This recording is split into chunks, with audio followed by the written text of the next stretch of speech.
پڑھیے صلی اللہ علیہ یا رسول اللہ وسلم علیک یا حبیب اللہ۔ جینے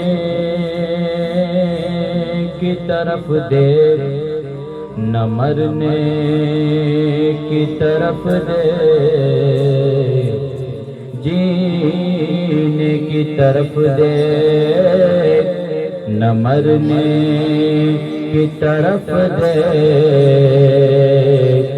جب دل پہ لگے چوٹ تو مدینے کی طرف دیکھ۔ پڑھیے صلی اللہ علیہ یا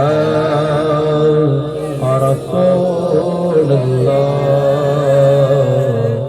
وسلم علیک یا حبیب اللہ۔ جو حضرات مدینہ شریف جانے کے متمنی ہیں اور یہ خواہش رکھتے ہیں کہ آقا صلی اللہ علیہ وسلم دوسروں کی طرح ہمیں بھی اپنے مقدس دربار کی حاضری نصیب فرمائے، وہ حضرات اس اچھے ارادے کے ساتھ اس کلام کو پڑھنے کی کوشش کریں۔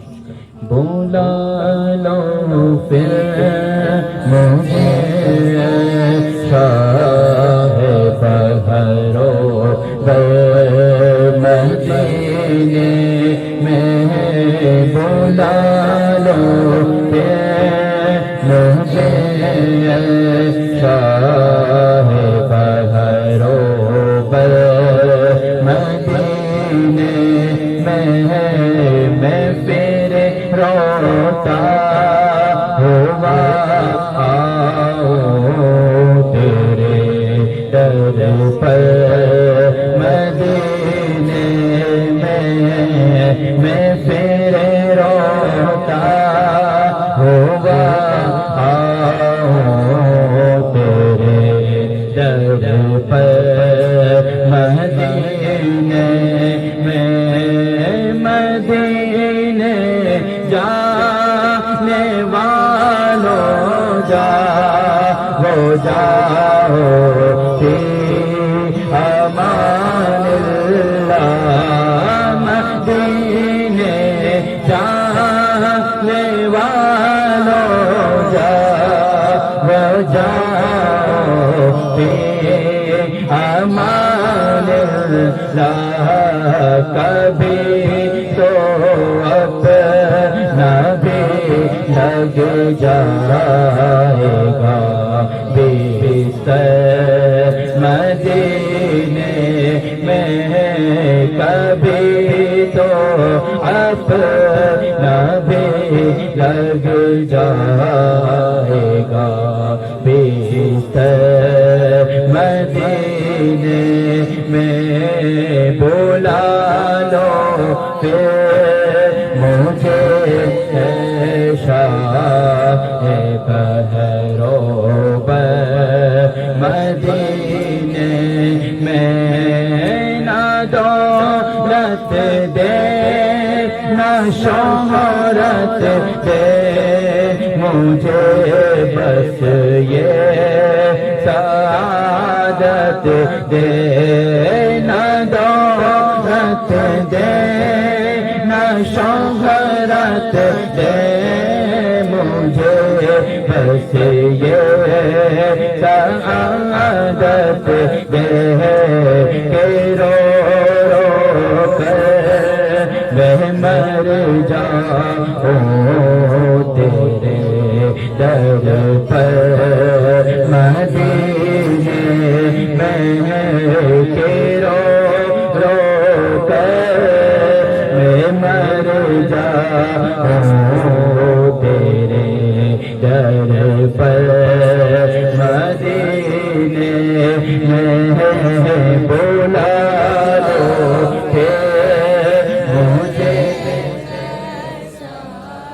ہے بہرو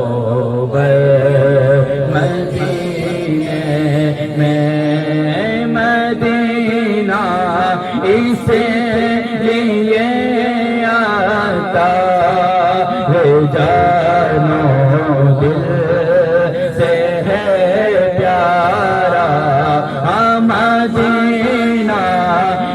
سے لیے آتا ہے جانو دل سے ہے ڈرا کے رہتے ہیں میرے آقا میرے دل پر مدینے میں بلا لو مجھے ایسا ہے گھروں پر مدینے میں پھر روتا ہوا آؤں تیرے در پر مدینے میں. ایک مرتبہ باواز بلند درود پاک پڑھی. اللہم صلی علی سیدنا مولانا محمد المعاد الجود والکرم والہ وبارک وسلم صلاۃ و سلاما دائما علیکا یا رسول اللہ صلی اللہ علیہ وسلم. حضرات گرامی، جیسا کہ گزشتہ کل آپ حضرات نے میرے پیارے آقا صلی اللہ علیہ وسلم کی سیرت طیبہ یعنی حضور کی زندگی کے پہلے میرے آقا اس دنیا میں تشریف نہیں لائے تھے، اس سے پہلے آپ کے اجداد یعنی میرے آقا کے پروجوں حضور علیہ الصلوۃ والسلام جن کی پشتوں سے چلے ان کے بارے میں ہم تذکرہ کر رہے تھے اور سمجھ رہے تھے، اور ہم دیکھ رہے تھے کہ کیسے کیسے لوگ میرے آقا صلی اللہ علیہ وسلم کی نسل کے اندر آئے. آپ نے گزشتہ کل سنا تھا ایک بادشاہ کے بارے میں، ابرہہ نامی، کہ جس نے یہ ارادہ کیا تھا کہ میں خانہ کعبہ میں جا کر کے مکہ میں جا کر کے خانہ کعبہ کو گراؤں اور گرا کر کے جتنا ہو سکے میں اس کی عزت مٹاؤں اور اپنی عزت بڑھاؤں. لیکن وہ گھر جو خانہ کعبہ شریف ہے وہ کسی انسان کا گھر نہیں ہے بلکہ وہ اللہ تبارک و تعالیٰ کا گھر ہے. انسان کا گھر ہوتا تو کوئی گرا بھی دیتا، کوئی بچا بھی نہ سکتا، لیکن وہ خانہ کعبہ خود اللہ تبارک و تعالیٰ کا گھر ہے، اسی لیے اللہ تعالیٰ نے اپنے مقدس گھر کی حفاظت فرمائی. ابرہہ نے بڑی کوششیں کی لیکن وہ ناکام ہوا. انجام یہی ہوا کہ ابابیل کے ذریعے سے اللہ تبارک و تعالیٰ نے اس کے پورے لشکر کو ہلاک کیا. ابابیل آسمانی جو پرندے ہوتے وہ اپنی چونچوں میں، کچھ پرندے اپنے پیروں کے بل، اپنے پیروں میں اور اپنی چونچوں میں کنکریاں لے کر کے آئے اور بادشاہ ابرہہ کے پورے لشکر کو اور اس کو بھی تباہ کر دیا. اس کے اوپر بھی جو کنکری آسمانوں سے ان پرندوں نے چھوڑی تھی، کہتے ہیں کہ اس کے جسم پہ جیسے پڑی اس کے جسم سے خون اور پیپ نکلنے لگا. خون اور پیپ ایسے آپس میں مل گئے کہ اس کے اپنے بھی اس کا ساتھ دینے کے لیے تیار نہیں ہوتے تھے. بچانے کے لوگوں نے کوشش بھی کی لیکن بچ نہ پایا، چونکہ اللہ کے گھر پہ، اللہ تبارک و تعالیٰ کے گھر کے اوپر غلط ارادے سے آیا ہوا تھا، اس لیے وہ تباہ ہوا. کتابوں میں لکھا ہے ادھر وہ تباہ ہوا، پھر اللہ تبارک و تعالیٰ نے حضرت سیدنا عبد المطلب کو وہ عزت بخشی، وہ اعلیٰ مقام پہ ان کو فائز فرمایا. ایسے اعلیٰ مقام کے دھری تھے حضرت سیدنا عبد المطلب رضی اللہ تعالیٰ عنہ. اور کہتے ہیں کتابوں میں لکھا ہے کہ انہوں نے نظر مانی تھی، انہوں نے ایک منت، ایک ارادہ کیا تھا، اللہ کی بارگاہ میں دعا کی تھی، مولا اگر میرے گھر پر مجھے اگر 10 بیٹوں کا باپ بنائے گا، اللہ کی بارگاہ میں دعا کی تھی، اے اللہ اگر میں 10 بیٹوں کا باپ بنوں گا تو میں تیری راہ کے اندر ایک بیٹے کو قربان کروں گا. یہ انہوں نے منت مانی تھی. اب دیکھیں حضور کی سیرت کی طرف ہم آگے بڑھ رہے ہیں. حضرت سیدنا عبد المطلب نے یہ نیت کی تھی، نظر مانی تھی کہ 10 بیٹے ہوئے تو ایک بیٹے کو تیری راہ میں قربان کروں گا. اللہ کا یہ کرنا ہوا کہ وہ 10 بیٹوں کے باپ بنے، اور سب سے آخر میں سب سے چھوٹے جو ان کے بیٹے تھے وہی ہمارے پیارے آقا صلی اللہ علیہ وسلم کے والد حضرت سیدنا عبداللہ رضی اللہ تعالیٰ عنہ کے ذات تھے. اب سب بیٹوں سے محبت کرتے تھے، سب سے پیار کرتے تھے، سب سے بڑی الفت کے ساتھ رہتے تھے، کعبہ شریف کی مجاوری کرتے اور وہیں کا خیال کرتے، دھیان رکھتے. پوری مکہ نہیں بلکہ ارد گرد ممالک میں بھی آپ کی عزت کا شہرا تھا، لوگ آپ کو اچھے نام سے یاد کرتے تھے. کیوں کہ حضرت سیدنا عبد المطلب وہ زمانہ، کیسا زمانہ؟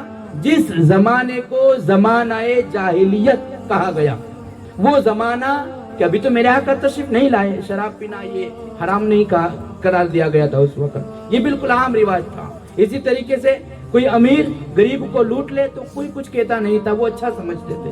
بلکہ وہ زمانے میں ایک رواج بہت عام ہے، کیا تھا پتہ ہے؟ وہ یہ تھا کہ اگر کسی عورت کا شوہر مر جاتا تو پھر